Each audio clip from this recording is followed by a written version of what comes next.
Friday has been the San Francisco 49ers day as they have been making moves left and right. And even as I'm about to make this video, they have made another move, but that will be the next video. So wait for that one.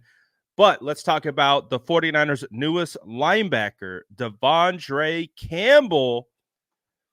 The 49ers go out and get a replacement for Eric Kendricks. Obviously, if you remember the fiasco, it was announced in the wee early morning that the 49ers have signed linebacker Eric Kendricks, and about 12 hours later, we find out he flips to the Dallas Cowboys. So that kind of put the 49ers in a bit of a scramble mode, and they had to go out and find a new veteran linebacker, and they land on a guy who is a former first-team All-Pro linebacker in 2021.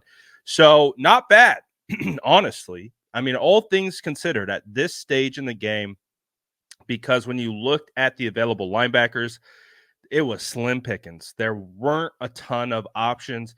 And now Kyle Shanahan goes out and gets a guy he has familiarity with in De'Vondre Campbell. They actually had carryover in Atlanta, and now he finds himself as a San Francisco 49er. What more do you want to know about De'Vondre Campbell?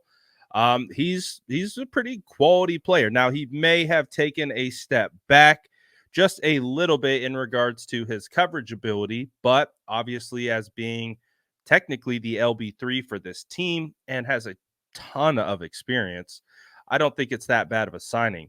Campbell started all 30 regular season games, and the 2 of 3 postseason games he played for the Green Bay Packers since signing with the Packers in 2021.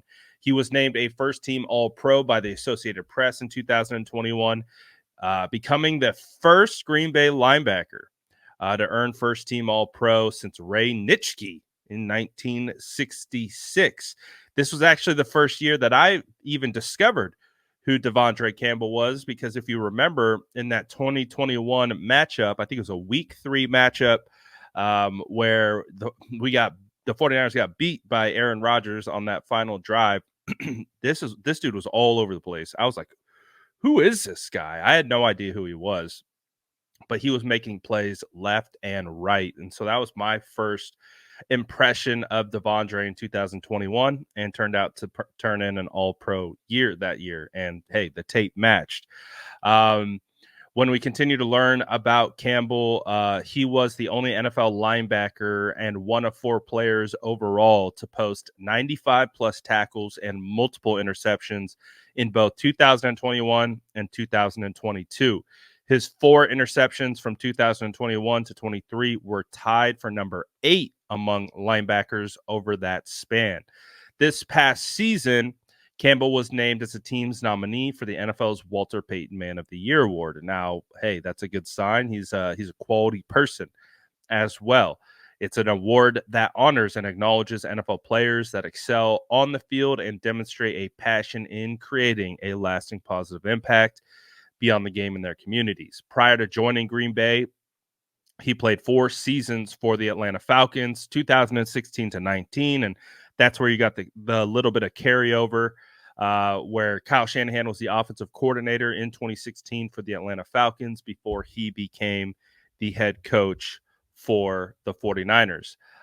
He was originally drafted in the 4th round, 115th overall out of Minnesota, and he did have a season with the Arizona Cardinals in 2020. I did not know that, so that is new.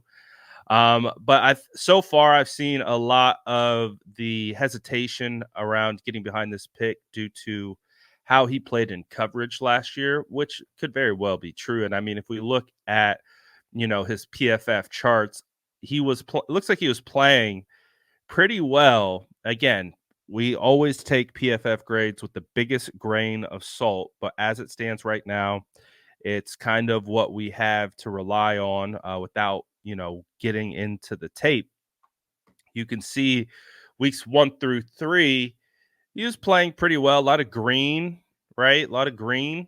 And then he appears to miss week 4 through 7. So he missed some time with an injury. And then once he kind of came back, not bad, week 8, week 9, but you can see the colors take a dip. Um, so what he did last year, he had 690 total snaps. He had, according to PFF, 1 sack, 68 tackles. So not bad, but I mean, you can see this guy's coming with a lot of experience. Almost 7,000 total snaps played. This is a guy who, again, has all-pro pedigree. Now, might not be the greatest linebacker signing of all time, but he's coming in to be an LB3 theoretically. He's going to fill in for the Dre Greenlaw role as Dre Greenlaw rehabs from the torn Achilles, and you bring a veteran into that room. And I think that's the important thing. And as we saw, the San Francisco 49ers re-signed Demetrius Flanagan-Fowles yesterday as well. Another linebacker returns. He's a key special teamer. So I don't mind this at all, especially as being like LB2 for probably half the season next to Fred Warner. I think this is a quality move, contextualizing the fact that there was nothing out there on the open market in regards to linebacker. There's nothing. Like there's nothing. We did I did a video on this. And the top targets were Devin White at the time and Tyrell Dodson. Dodson signs with the Seahawks. Devin White signs with the Eagles. So there just wasn't a lot of options. It was slim pickings for the San Francisco 49ers after Eric Kendricks flipped. I would say, maybe from a perception standpoint, Eric Kendricks was kind of viewed as a little bit better of a player at this stage than De'Vondre. But to be honest, they're pretty similar in regards to success they've had in the league, longevity. De'Vondre is feels like a little bit more of a late bloomer. But again, you're getting a veteran who can step in, can start, isn't going to be overwhelmed by the moment, and also allows you the flexibility to continue to potentially add in the draft and go elsewhere. And you can actually feel comfortable with the idea that the 49ers have a pretty quality linebacker, all things considered, on day 5 of legal tampering and free agency, who could come in and present an impact right away. So I want to hear from you guys. What do you think about this move? Let me know in the comments below. And as always, make sure to like and subscribe for more updates.